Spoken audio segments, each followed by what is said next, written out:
कि माता का हाथ जिसके सर पे होता है वो बच्चा बिना रुके हर मंजिल को पहुंच जाता है। और अगर अखिलेश यादव जी के साथ हमारी मां खड़ी है तो निश्चित इसमें कोई संदेह नहीं कि अब अखिलेश यादव जी 2022 में भारी ताकत के साथ सदन में हमारी नुमाइंदगी करेंगी। और मैं विश्वास दिलाती हूँ आप सभी को कि जितनी ताकत से माता जी खड़ी है उतनी ताकत से अपने भाई को सहारा देने के लिए उसकी बहन भी मजबूती से जेल में खड़ी रहेगी। और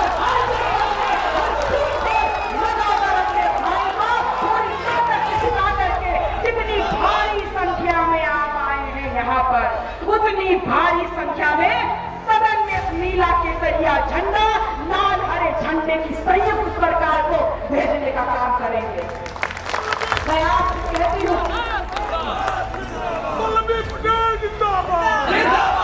अगर हम आजाद हो गए तो बहुजन बाहुल्य प्रतापगढ़ जनपद में आज भी राजा रानी का शासन नहीं होता। अगर हम आजाद हो गए तो हम उनके कदमों तले कुचले नहीं जाते। मैं ये कहना चाहती हूँ कि आज रानी के पेट का ऑपरेशन हो गया है और अब किसी रानी के पेट से राजा पैदा नहीं होगा। अब अगर राजा पैदा होगा जो इस देश प्रदेश की सत्ता की कुर्सी पर बैठेगा तो वो बुलेट और बैलेट से पैदा होगा। और वो अधिकार हमको हमारे संविधान ने उस शख्स ने दे दिया है जिसको पूरी जिंदगी अन्याय और जिल्लत झेलनी पड़ी, लेकिन जब उसको मौका मिला तो उसने अपनी लेखनी से सबके लिए समानता और अधिकार लिख दिए। ऐसे धन्य डॉक्टर भीमराव अम्बेडकर को बार बार नमन करती हूँ।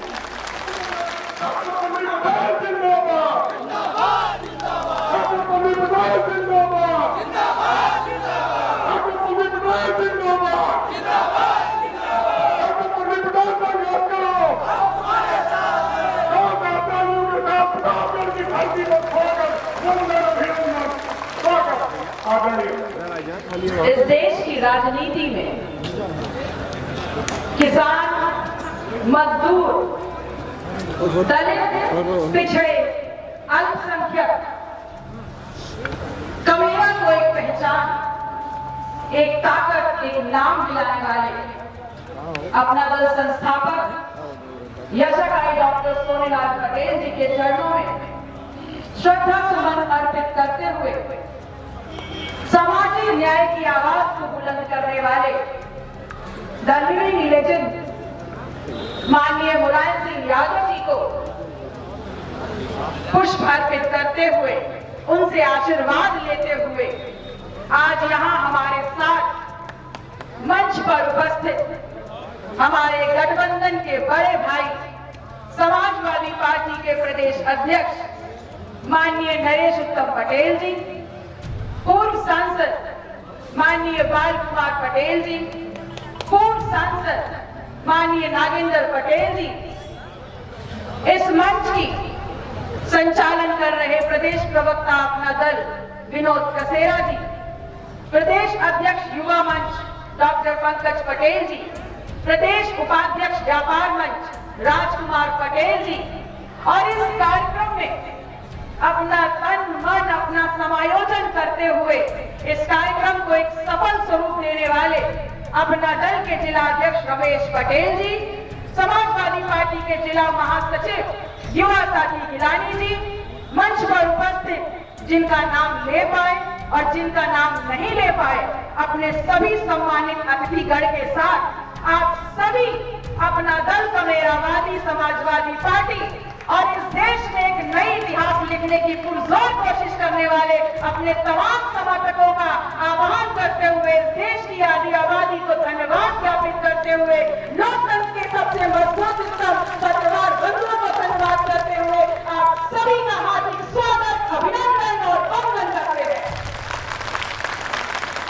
बड़ा गर्व महसूस होता है और दिल में गुदगुदी सी होती है जब हम छाती ठोक के कहते हैं कि हम आजाद भारत में रहते हैं। और ये आजादी हमको किसी हिंदू की वजह से नहीं मिली, किसी मुसलमान की वजह से नहीं मिली, ये आजादी हमको भारत में रहने वाले हर एक नागरिक की वजह से मिली है, जिसकी सोच सिर्फ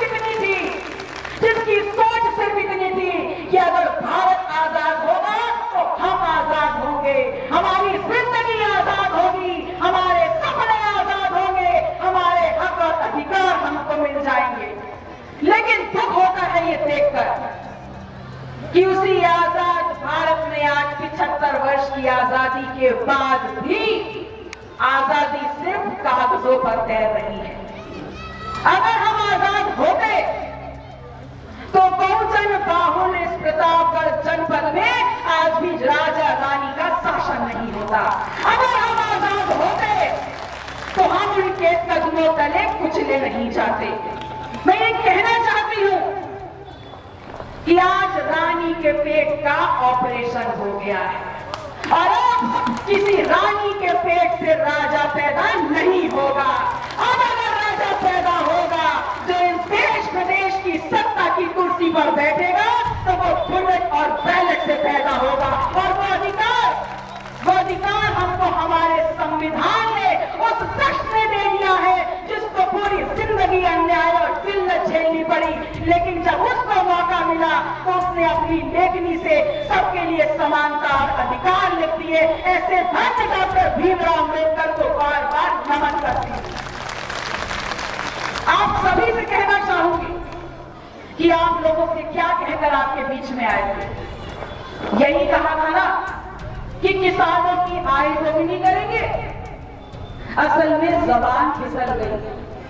किसान की आय दोगुनी नहीं करनी थी, किसान को दोहरी मार देनी थी। और दोहरी मार कैसे दी? दोहरी मार ऐसे दी कि किसान अपने खेत में जो फसल उगा रहा है वो इस देश में सबसे महंगी बिजली और सबसे महंगा डीजल इस्तेमाल करके उगा रहा है। और जब वही किसान अपनी कटी हुई जेब के साथ अपना कटा हुआ फसल लेकर के बाजार में जाता है तो ये लोग आपकी जेब दोबारा काटने का काम कर देते हैं। आपकी फसल की खरीद नहीं होती है और आपको औने दामों में बिचौलियों को बेचना होता है। और उसके बाद भी छाती ठोक के कहते हैं कि किसानों की सरकार चला रहे हैं। वास्तविकता यह है कि इनको कभी परवाह नहीं थी कि वो किसान जो खाद लेने गया है उसको भी दौड़ा के मारा है। वो किसान जो फसल बेचने गया है उसको भी मरने पर मजबूर कर दिया है। वो किसान जो कभी धूप झेल रहा है, कभी बारिश झेल रहा है, कभी ठंड झेल रहा है और अपने खेत में फसल उगा रहा है, वो दिन का किसान और रात का चौकीदार बन के रह गया है। आपकी दिहाड़ी, आपकी मेहनत डबल कर दी है, लेकिन जेब में आमदनी ठंडी भी नहीं रह गई है। आपसे क्या कहा था? अभी 21 दिसंबर याद है ना, माननीय मोदी जी को एकदम से फिर लगा कि मन की बात करनी है और आ गए इलाहाबाद जनपद और क्या बोला? महिला सशक्तिकरण। कौन से महिला के सशक्तिकरण की बात कर रहे हैं? जिसका चीरहरण हर सरकार में हो रहा है या जिसका दहेज के कारण उसको मौत के कुएं में ढकेला जा रहा है? किस महिला के सशक्तिकरण की बात कर रहे हैं? जो महिला सड़क पे चलते वक्त असुरक्षित महसूस कर रही है। अरे जनाब, जरा अपनी आंखें खोल के देखिए। जिसको आप लॉ एंड ऑर्डर की परिभाषा दे रहे हैं वो इस देश में लॉ एंड ऑर्डर की परिभाषा नहीं है, क्योंकि जिस महिला का चीरहरण हो रहा है, जो दहेज बचाने वाली जा रही है, जिसका सड़कों में शोषण हो रहा है, अपनी आंखें खोल के देखिएगा, वो उसी समाज की महिला है जिसका संघर्ष माननीय मुलायम सिंह यादव जी ने किया है, डॉक्टर सोनीलाल पटेल ने किया है। और अगर आप उसको कानून व्यवस्था का नाम देना चाहते हैं तो दोबारा आपको चुनौती देते हैं कि जिस महिला का शोषण हो रहा है वो लॉ एंड ऑर्डर की कमी नहीं है, वो इस देश की सामाजिक व्यवस्था की कमी है। जहां आपने ये मान के बैठ लिया है कि जो 10% ऊपर बैठे हैं उनको ठप्पा मिल गया है, उनको राजपाट मिल गया है, इस देश में 90% जनता को कष्ट कर देने का, उनका शोषण कर देने का। हम आपसे कहना चाहते हैं कि आज जिस आधुनिक भारत में हम रह रहे हैं उस आधुनिक भारत की बुनियाद में लगे एक एक खंबे को खरोच कर देख लीजिएगा। उसके खंबे में जो नाम आपको दिखाई देगा, जो आत्मा आपको समाहित दिखाई देगी, जो लोग वहां दिखाई देंगे, वो बहुजन समाज के वो लोग हैं जो सामाजिक न्याय का काम करना चाहते थे, जो सामाजिक व्यवस्था बदलना चाहते थे, जो इस देश में समानता स्थापित करना चाहते थे। चाहे महामना गौतम बुद्ध रहे हो, चाहे डॉक्टर सोनीलाल पटेल रहे हो, चाहे डॉक्टर राम मनोहर लोहिया रहे हो, चाहे महात्मा फूले रहे हो, चाहे कोई भी रहे हो, चाहे पेरियार रहे हो, चाहे राबिया रही हो, चाहे फरीद रहे हो, किसी को भी जाके देख लीजिए। लीजिएगा जो डॉक्टर B.R. अम्बेडकर ने कहा था। हर एक व्यक्ति ने वही कहने का काम किया है कि सामाजिक न्याय के चिंतन, सामाजिक न्याय के विषय का केंद्र बिंदु सिर्फ और सिर्फ शिक्षा है। और इसीलिए डॉक्टर B.R. अम्बेडकर ने कहा था कि शिक्षा वो शेरनी का दूध है जो पिएगा वो दहाड़ेगा। और अगर हमारा ये समाज आज भी शिक्षा का महत्व नहीं समझ पाया तो आप समझ लीजिए कि हम इसीलिए पिछड़े और शूद्र कहलाए जा रहे हैं और उसी बिना पे हमारा लगातार शोषण हो रहा है। मैं आपसे कहना चाहती हूँ कि शिक्षा राजनीतिक, सामाजिक और सांस्कृतिक हर बुनियाद में बढ़ने के लिए सबसे अहम औजार है। इसलिए अपने बुजुर्गों से कहना चाहूंगी कि आपकी जिंदगी बीत गई है, लेकिन ये अपने आने वाली पीढ़ियों के ऐश आराम पे ध्यान मत दीजिएगा, शिक्षा पर ध्यान दीजिएगा। और अपने नौजवान साथियों से कहना चाहूंगी, now is the time for you to take up the responsibility and take the standards of your studies from better to best। ये सही माकूल वक्त है कि आप अपनी जिम्मेदारी को समझिए नौजवान साथियों, और अपने शिक्षा के स्तर को बेहतर से उच्चतम की तरफ लेके जाइए, क्योंकि जब तक आपके हाथ में बेहतर शिक्षा नहीं होगी, आप खुले दिमाग, खुले विचारों से, खुले दृष्टिकोण से आपका शोषण किस किस प्रकार से हर एक मुहिम के तहत किया जा रहा है कि आप कभी समझ नहीं पाएंगे। नोटबंदी हुई, याद है ना? हर एक आदमी लाइन खड़े होने पे विवश था और क्या कहा था कि देश से भ्रष्टाचार हटाना चाहते हैं। एक छोटी सी बात कहते हैं, नोटबंदी के पहले तो सरकारी मेज, एक मेज से दूसरी मेज आपका पन्ना 50 के नोट के साथ जाता था, लेकिन नोटबंदी के बाद वही पन्ना 500 के पत्ते के नीचे नहीं जा रहा है। गलत कह रहे हैं कि सही कह रहे हैं? और उसके बाद भी कहते हैं कि भ्रष्टाचार खत्म करने के लिए नोटबंदी की थी। माननीय प्रधानमंत्री जी, अगर आप इस देश से भ्रष्टाचार खत्म करना चाहते हैं तो सबसे पहले भ्रष्टाचार का कारण क्या है वो समझ लीजिए। हर एक घर में जहां परिवार में 6 लोग हैं और सिर्फ एक कमाने वाला है, खाने वाले 6 मुंह 6 पेट है, वहां भ्रष्टाचार पनपेगा ही गा। लेकिन जिस घर में 6 मुंह 6 पेट और 6 हाथ कमाने वाले हैं, उस देश में, उस प्रदेश में कभी भ्रष्टाचार हो ही नहीं सकता। इसलिए सबसे पहले हमारे पढ़े लिखे नौजवान साथियों को रोजगार दे दीजिए। भ्रष्टाचार खत्म करने के लिए आपको कभी नोटबंदी दोबारा नहीं करनी पड़ेगी। ये प्रतापगढ़ की धरती वो धरती है जहां राजा रानियों का राज रहा है। उन्होंने कभी संविधान को नहीं माना, वो अपने आप को संविधान से ऊपर मानते रहे। ये वही धरती है जहां पर हमारे समाज के लोगों को शिक्षा के मंदिर विद्यालय में जाने की अनुमति नहीं थी, लेकिन आज संविधान के बाद हमें शिक्षा का अधिकार मिला। आज हमारे बच्चे बराबरी में बैठकर पढ़ रहे हैं, लेकिन उस गुणवत्ता को मेंटेन नहीं कर पा रहे हैं कि वो जाकर के बड़े बड़े IIT और ऐसे कॉलेजेस में पढ़े जिसकी महंगी महंगी फीस है। हमको यहीं पर काटने और छाटने का काम कर दिया जाता है। मैं आपसे कह रही हूँ कि अगर शिक्षा के मंदिर में पहुंच करके हमने आधी लड़ाई जीत ली है तो आधी लड़ाई अब अपने आप को शिक्षा के उस बड़े मंदिर में पहुंचाने की है, जहां पर पहुंच करके हमारे लड़के और लड़कियां IAS PCS बन के निकलेंगे, बड़े बड़े ओहदों पर बैठने का काम करेंगे। आप लोगों से ये कहने आए हैं कि आप लोगों को मंजर याद होगा 2000 का, जब अपना दल के डॉक्टर सोनेलाल पटेल जी ने इसी बंजर भूमि पे कमेरा समाज को बड़ी जीत के अंतराल के साथ एक पहला विधायक दिया था। और तब से डॉक्टर सोनेलाल पटेल लगातार अपनी जिंदगी के अंतिम सांस तक इन सामंती ताकतों के खिलाफ लड़ते रहे। और उन्होंने कहा था कि मैं अगर मर भी जाऊंगा तो लाखों डॉक्टर सोनेलाल पटेल हर सड़क हर पगडंडी पर खड़ा करके जाऊंगा। और मैं महसूस करती हूँ कि मैं डॉक्टर सोनेलाल पटेल और श्रीमती कृष्णा पटेल की बेटी हूँ, जिन्होंने डॉक्टर सोनेलाल पटेल जी के जाने के बाद भी अपनी जिंदगी का अनुभव साझा करते हुए 2014 में भारतीय जनता पार्टी को वो बुलंदगी दिखाई है जो कभी उन्होंने कल्पना भी नहीं की थी। लेकिन वही भारतीय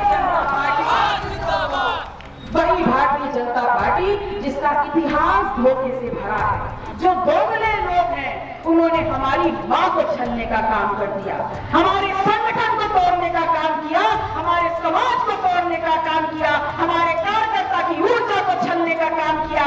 लेकिन उसके बावजूद माता जी हिली नहीं, डिगी नहीं, वो लगातार पूरे हौसले के साथ सधे हुए कदमों से धीमे धीमे चलती रही।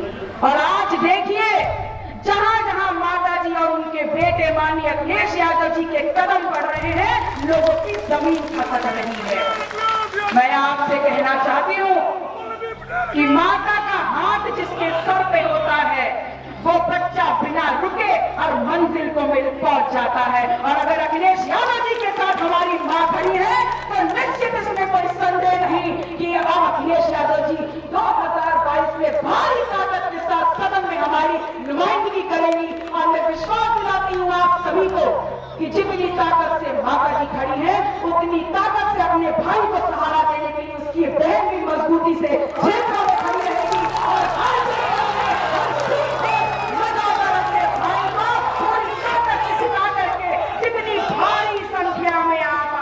यहाँ पर उतनी भारी संख्या में सदन में नीला केसरिया झंडा, लाल हरे झंडे की संयुक्त सरकार को भेजने का काम करेंगे। मैं आपसे कहती हूँ, पल्लवी पटेल जिंदाबाद, जिंदाबाद, जिंदाबाद, पल्लवी पटेल जिंदाबाद, जिंदाबाद। इस सामंजस्य के खिलाफ लड़ना है।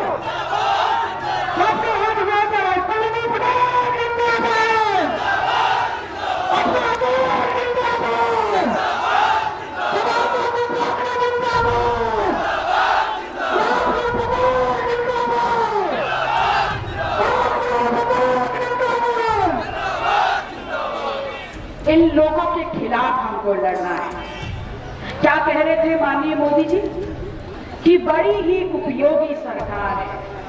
तो ये बताइए, जो सरकार रोजगार ना दे पाए, जो सरकार शिक्षा ना दे पाए, जो सरकार महिलाओं को सुरक्षा ना दे पाए, और सिर्फ सुरक्षा की बात महिलाओं की नहीं है, इस प्रदेश में असंख्य हर समाज के लोग मारे गए हैं, लेकिन जिनकी बात कभी नहीं होती वो है देश का, हमारी सुरक्षा में लगा वो पुलिस महकमा जिसके असंख्य लोग मारे गए हैं, उनकी बात नहीं होती। ठीक है, मान लेते हैं कि वो हमारी सुरक्षा में है, लेकिन उनके परिवार और उनकी सुरक्षा का दायित्व भी सरकार का है। तो हम ऐसे में कहना चाहेंगे कि वो सरकार, प्रधानमंत्री जी की वो उपयोगी सरकार जो शिक्षा नहीं दे पाई, दवाई नहीं दे पाई, रोजगार नहीं दे पाई, सुरक्षा नहीं दे पाई, ऐसी नॉन यूजेबल प्रोडक्ट योगी सरकार, मतलब अनुपयोगी सरकार को हमें वही कचरे के डब्बे में फेंक देना है जहां आप अपने घर का कबाड़ फेंकने का काम करते हैं। मैं आप लोगों से कहती हूं कि वक्त को समझना समझदारी है, वक्त को समझना समझदारी है, लेकिन वक्त पर समझना जिम्मेदारी है। और आज सही वक्त आ गया है कि हम सब मिलकर के अपनी जिम्मेदारी समझें और ये समझ लें कि अपने हर क्षेत्र में जहां जहां इस गठबंधन का प्रत्याशी, चाहे वो किसी भी पार्टी, किसी भी धर्म, किसी भी जाति से आए, सिर्फ गठबंधन में अपना नाम लेकर के आए, तो हमें भारी बहुमत से उसे सदन में पहुंचाने का काम करना है। और जिन्होंने लगातार हमको छलने का काम किया है, उनकी जमानत जब्त करा देनी है, लड़ने लायक नहीं छोड़ना है।